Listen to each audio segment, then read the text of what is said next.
Greetings. So I wanted to give you a little backstory before we got into this. And I'm certain that this exposition will come across as a disclaimer, and I guess that's okay, but know this. I am not in any way apologizing for what I've created. Rather, I'm explaining where it came from. And my hope is that this will satisfy anyone who wonders why I made the choices that I did, or feels the need to draw critical comparisons to other tales. Trust me when I say I'll be the first to point out the similarities and proclaim that I was probably inspired by whatever I might be accused of mimicking, even if I wasn't entirely aware of it at the time. Fatefully, that very notion became a pivotal message throughout this story. I've never forgotten the value of inspiration, even when it became somewhat of a burden while seeking personal validation. Now, when you base your subtext on ideas that have been around forever, emerging in every form of art and exhibiting infinite permutations, you are bound to echo ideas that have been explored in ways that feel familiar. If I'd tried to eliminate all of those things from my story because they felt unoriginal, I would never have been able to manifest it at all. So, rather than toiling manically to bury my influences and contrive everything in order to hide what informs my creative mind, I attempted to pay what I believe is respectful homage to my muses instead. So, allow me to bend your ear and wax poetic about my journey to tell this story. And once I'm finished, perhaps you'll understand my motivations a little bit better, and maybe, just maybe, you'll forgive me for being unavoidably derivative and surrendering my narrative to fate. I've been obsessed with storytelling since, well, all of my life, really. And as a child, I loved fairy tales, folklore, mythology, fables, and I got lost in realms of fantasy. Comic books, cartoons, movies, video games, these are the contemporary transmutations of those traditions that followed me into adulthood. I was raised to be creative in thought and kind in deed. My parents always encouraged my questioning brain. They supported my artistic inclinations. They loved me unconditionally. And hence, what I've created, discovered, or summoned into being, what have you, it's built upon a foundation of that complete love. And I believe that makes it genuine and valuable, despite whatever faults might be found with it. Now, I am a proud pop culture geek. I've earned my geek badge by way of an avid devotion to the works of George Lucas and Steven Spielberg, Walt Disney, C.S. Lewis, Lewis Carroll, L. Frank Baum, Alan Moore, Roald Dahl, Stan Lee, Jim Henson, the Brothers Grimm. That's just a few. I fancied myself to be a comic book artist early on, and so cartooning was my exclusive focus. And around the time I turned 12, my path sort of conspicuously veered towards esoteric symbolism that's embedded in the stories of varied cultures. Now, I can recall walking into a bookstore and seeing this box set of the Chronicles of Narnia with cover illustrations by Roger Hayne, who to this day is still my favorite illustrator ever. Stylized imagery just lit my brain on fire. After that, my journey became clearer. Crossed the threshold with many questions about art, iconography, and that path of inquiry led me into this deep language of symbols, both historic and universal, and eventually the tarot became an interest, and that developed into an intellectual obsession. Comparative myth and religion fascinated me and ushered me forth on this quest to find some sort of transcendental truth. I started paying more attention to art history. I became enamored with insular art and the Proto-Renaissance. And all the while, I was still delighting in reading comic books, watching movies, playing Nintendo. And by the time I graduated from high school in 1997, I was writing just as much as I drew. I was writing poetry and song lyrics, short stories, novels. I was expressing myself in these varied ways in sort of desperate effort to calm my neurotic inner voice.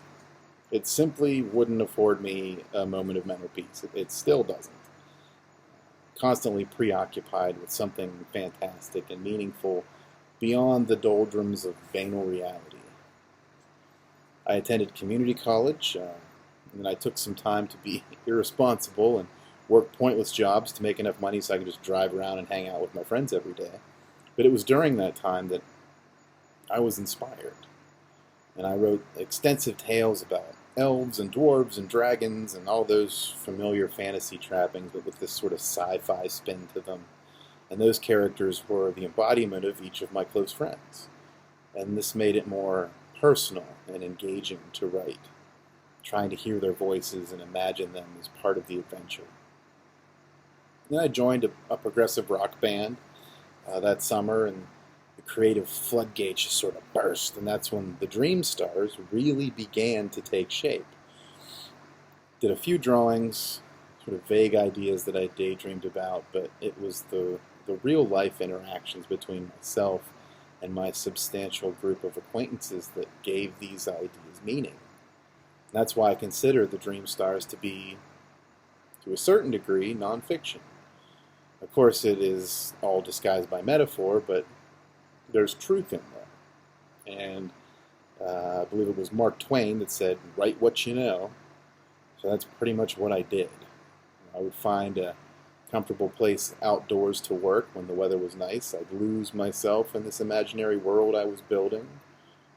I was writing originally entirely by hand on these large yellow legal tablets. And a day without writing just felt empty to me. And this might have been the beginning of my realization that art would provide me with a sanctuary and some semblance of mental peace beyond just expression. And the band that I was singing for at the time, affectionately dubbed Maybe, played a lot of Dungeons and Dragons back then, and the characters that we rolled up were adapted into an idea for this rock opera. So there was a narrative there, and I was sort of divided creatively between music and my own flights of fancy. And I realized, after writing 2 complete drafts of novels within the Dream Stars realm, that this undertaking was just simply too big for me to tackle yet. I needed time to process it, chew on it for a while. I had other things to do. A lot of other creative projects were in the works, so I knew it would always be there for me and waiting to be revisited, so I let it go for a while. And our band eventually broke up, and then I started making music with some other people. We called ourselves Beautiful Bloody Fiction, and we recorded 4 albums over the next 5 years or so. And then around 2003, I moved to Savannah, Georgia, where I attended art school, and I majored in illustration. And during my time there, I worked incessantly to learn as much as I could about different mediums and techniques. I chose to remain in my dorm when everyone else went home for a winter break, because I thought it would be good for me to just stay away from familiarity for at least a full year. And it was the right decision, because during that gap in my schooling, I started working on Tarot D, the didactic tarot. I rendered the entire Higher Arcana during that time, between semesters, working more than 10 hours a day, only taking short breaks to eat and maybe go for an evening run. I wouldn't finish these images until years later, but the seed had been planted.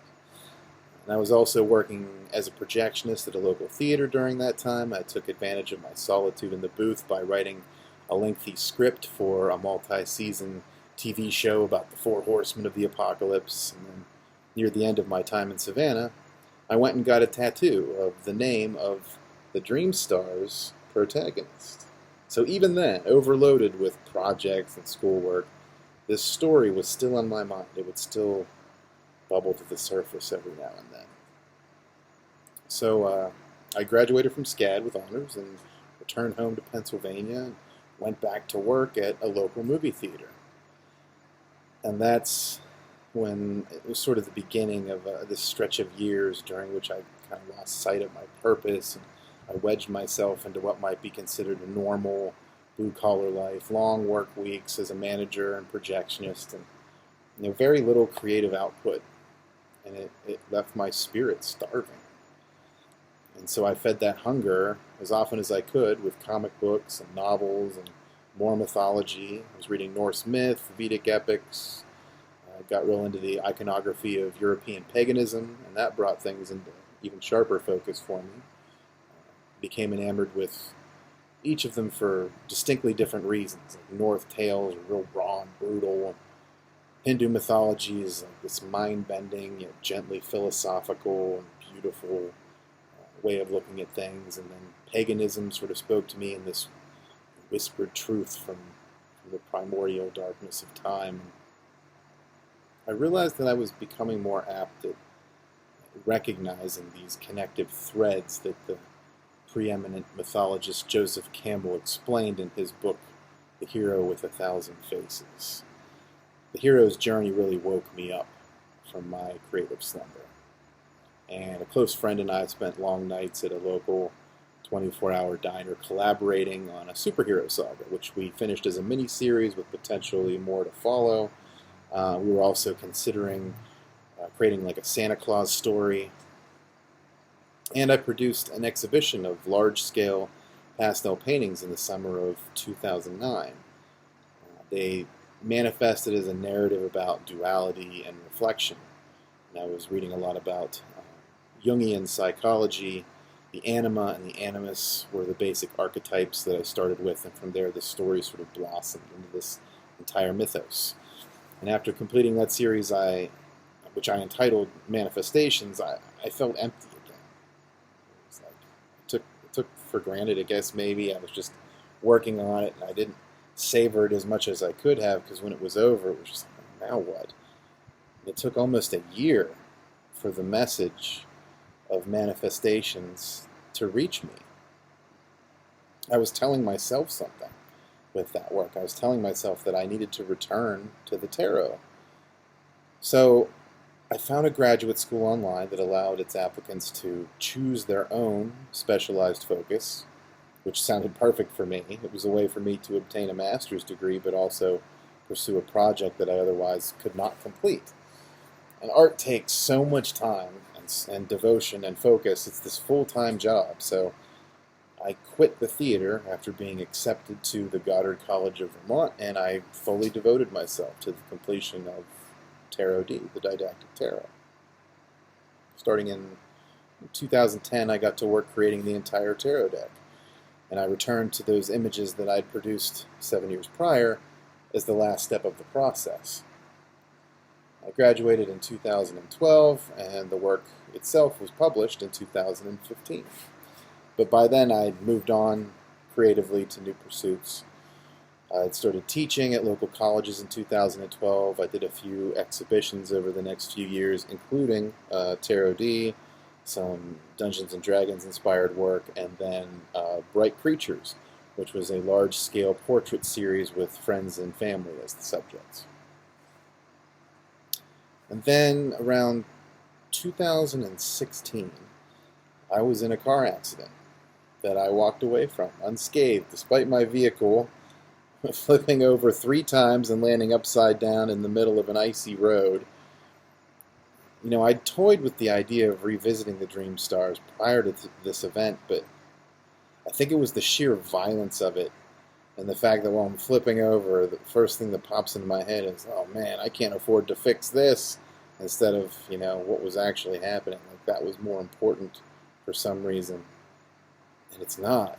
It's just not. Your life and creativity is more important, despite the fact that we need money to survive. I slammed into an embankment, and I rolled my minivan, and it took me close enough to that possibility in my mind of my own death to provoke unquestioned creative action. And after that, it was full steam ahead.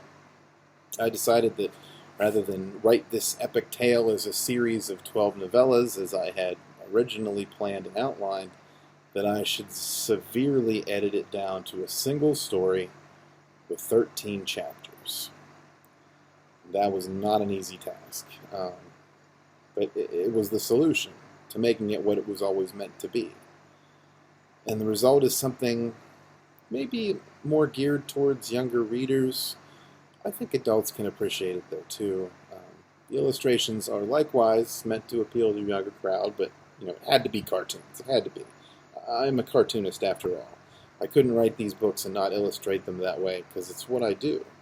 My preferred type of artwork is cartoony because I grew up loving animation, and I've always preferred stylization and exaggeration to photorealism because I like drawing what can't be seen or necessarily referenced in real life. It's like summoning a piece of your creative soul into the material world and making a dream come true. So I can't deny that it's what I have the most fun doing, so that's what I went with.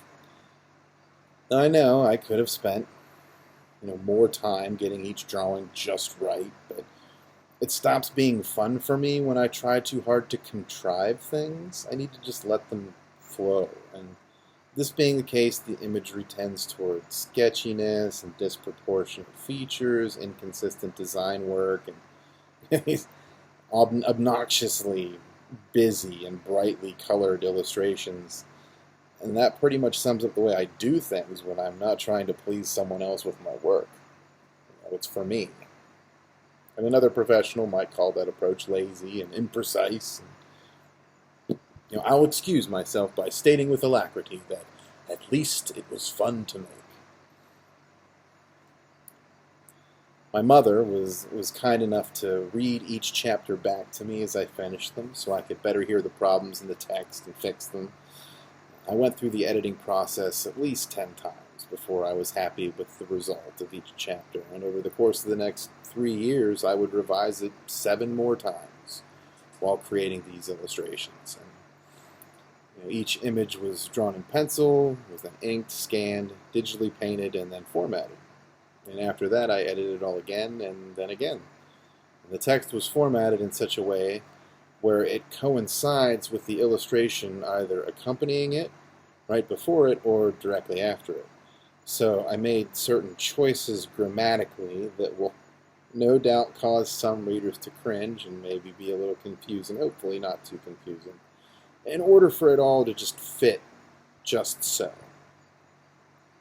And I chose not to start a new paragraph every time someone spoke unless the speaker changed. So this means there's paragraphs that contain both descriptions and segments of dialogue. I hope my English teachers will forgive me for that. And as a teacher, I know I twitch a little bit when I see my former students neglecting their foundations. Speaking of teaching, my job as an art instructor was very time-consuming, so I was not making enough progress on the book for my liking. There's not a lot of downtime when you're a teacher. And then the pandemic of COVID-19 hit, and I was no longer able to teach in person. So I finished the spring semester of that year instructing remotely, and then afterwards I just sort of immersed myself in a daily routine of digital painting, sometimes doing a double shift, 16, 18 hours every day for over a year. One of my oldest friends converted his garage into a studio space for me so that we could hang out and so I could avoid other humans and work uninterrupted. And it's great. And I thought that would be the perfect place to shoot this first little intro video. So here I am in the old garage, once again, revisiting my space, my creative space. I haven't been in here working for a while. So the resulting work that came from here, and from me, is something that I'm both excited and a little confused by. And I'm sure years from now, when I've put some distance between myself and the dream stars, I'll have a clearer picture of what my subconscious was telling me for the better part of 20 years. And maybe by then I'll feel more at ease in terms of the story not feeling too obvious, but I acknowledge that one of the messages within the story deals with overcoming that self-doubt. The Dream Stars has been my guide through a challenging time. It's spoken to me, and I would talk back and we'd argue and struggle against one another. And every now and then we agree. It's informed by everything I've ever loved and been inspired by. All the tropes and blatant symbols are ideas that I found to be true for me. And maybe you'll find a modicum of truth in this book as well, regardless of how it's received. I know that I did the best I could with what I have. Will it be deemed offensive or short-sighted, too simplistic, needlessly complex? Am I going to face criticism from my purposefully ill-constructed grammar that, while incorrect, was devised specifically to fit around the illustrations which drive the story? And will the underlying messages about creativity and the inescapable shadow of influence that clouds over our perceptions and the way that art's meaning changes once it's been shared be scoffed at or missed entirely?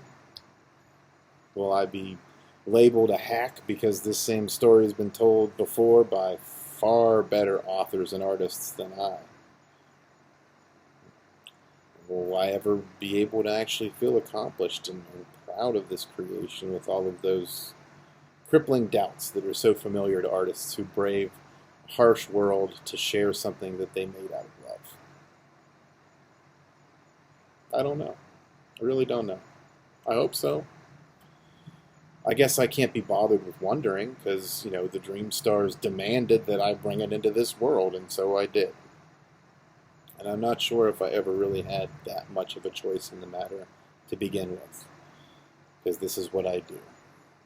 I certainly tried to talk it out of becoming real. I was the antagonist, and the story was the hero, and it thwarted me in all of my pitiful attempts at putting a stop to it. So here it is, in the finest traditions of the Wizard of Oz and Alice in Wonderland Through the Looking Glass, and Chronicles of Narnia, The Never-Ending Story, and so on. This is my version of the age-old tale that steals a child's imagination away and transports them to other dreamy realms. And now, as with all art, it must be let go of in order to achieve its final form. I've long held the belief that once we've finished something creative, it doesn't really belong to us anymore. I may call it my story, but it's not mine anymore. It's its own thing. It's no longer a prisoner of my single imagination. Kind of like a song. It's being played, it's also escaping and finding the freedom to become an actual part of the universe as it floats away on the ether for all eternity. And if we love and respect the work that we've done, then we must be willing to let it stand on its own, regardless of any misgivings. Not everybody's going to like it or even understand it. But it's here now. It's real. So I welcome you to the Dream Stars.